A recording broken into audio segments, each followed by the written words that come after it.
Доброе утро, Стоп Гейм, в эфире Инфакт. Вот только ж вчера Миша рассказывал про шутер во вселенной Dota, за которым начали слежку через SteamDB, Deadlock или Цитадель или Проект 8. В общем, ищите на трекерах вашего интернета, потому что, конечно же, нашлись недобросовестные тестировщики, возомнившие себя Робинами Гудами и отправившие закрытый тестовый билд игры на всеобщее обозрение. Запустить ее на своем компьютере можно, поиграть с другими игроками не можно, хотя запустить режим тренировки с ботами никто не запретит. А некоторые игроки уже умудрились имитировать локальные игры через интернет при помощи специальных сервисов. Изначальной точкой утечки считается 4chan, далее вести поползли в Reddit, там их, кстати, активно подтирает, но интернет все помнит. Тем не менее, официальных заявлений от Valve пока нет. Ждет. Формулирует заветное.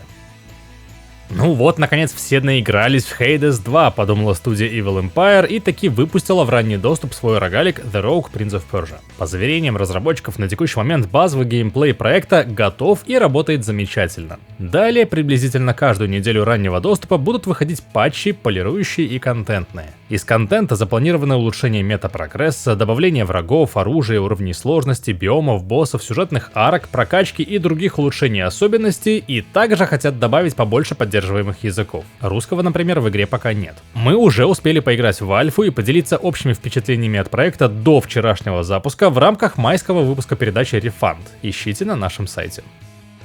Не в первый раз в интернете поднимается вполне себе насущный вопрос, а что будет после смерти с моим аккаунтом в Steam? Примерно это же на днях спросил у техподдержки один из пользователей магазина. Говорит, что помирать не планирует, конечно, но существует ли хотя бы возможность передать аккаунт с накопленным добром кому-то через завещание? Ответ – убил. Не буквально, конечно. Но техподдержка высказалась достаточно категорично. Сожалеем, но аккаунт нельзя передавать по наследству. Хотя физически вложить в завещание логин и пароль вы, конечно, способны, но юридически это будет нарушением соглашения подписчика Steam. Так что хотите сохранить накопленную библиотеку, не умирайте, кек. И очень внезапно, но кстати, российский холдинг M-Video Eldorado вместе с другими ритейлерами поделился данными о продажах в сегменте видеоигр. И по их сведениям, в первом квартале этого года продажи консолей выросли почти на 70% по сравнению с аналогичным периодом за 2023. Уж не знаю, как там с передачей аккаунтов, но оставить в наследство дисочки точно никто не запретит. Если же обратиться к циферкам, там все даже еще лучше. Доход от продаж консолей вырос на 104%, а это больше 12,5 миллионов. Самих приставок было реализовано 580 тысяч, при этом Соньки впереди и дисковые версии в частности продаются в 25 раз чаще без дисководной. Но и ретро-консоли нынче в почете, продано порядка 200 тысяч устройств в совокупности. Чаще стали брать и Steam Deck, хоть это и не консоль. Причинами называют доступность приставок на рынке, широкий выбор и разнообразность ценовых предложений, отчего сами цены неуклонно ползут вниз. Плюс на первый квартал выпадает и целая пачка разнообразных праздников, которые тоже могут быть поводом обзавестись той или иной консолькой. А вот игр больше всего брали на четвертую плойку, почти половина от всех купленных тайтлов. На втором месте игры для PS5, бронза досталась Switch'у, а вот игры для Xbox наоборот стали покупать на 2,5% реже, чем в прошлом году. Ну а самой-самой популярной игрой, физически продаваемой в России, по-прежнему является GTA 5. Кек. 3 года назад Square Enix заявила о намерении ремейкнуть Dragon Quest 3 в стилистике HD 2D, то есть как Octopath Traveler. Оказывается, проект жив и, кажется, немного вымахал в масштабах. Слоганов у игры 2. Наследие начинается и легенда Эрдрика приближается. При этом в тизере Dragon Quest именно 3 напрямую не называется. Первые 3 части называют как раз трилогией Эрдрика, а новое лого — это его метка из первых 3 номерных частей. Из этих полунамеков фанаты сделали вывод, что отныне ремейк будет включать в себя события всей трилогии, а не только третьей части, как было анонсировано раньше. С другой стороны, официальных подтверждений этим теориям нигде не высказывалось, но и опровержений тоже. Кек.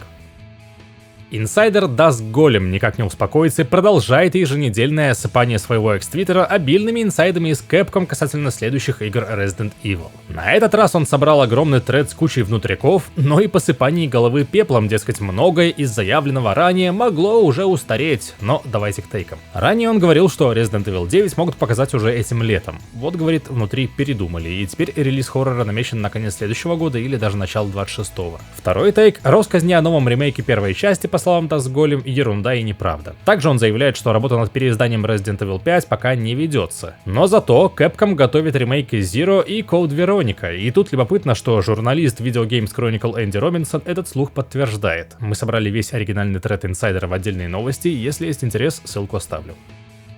Уже этим летом ростер бойцов Tekken 8 пополнится премьер-министром Польши, правда, вымышленным и вымышленной Лидией Собеско. На днях вот выкатился в сеть трейлер, показывающий, как именно Лидия будет раздавать демократических тумаков своим соперникам. Не застал ее в семерке, но тут вижу очень много приемов, которыми раньше обладали другие любимые мной герои, вроде Лея Вулона или Джина Казама образца тройки. Да и каратистские прямолинейные тычки в духе Пола Феникса подкупают.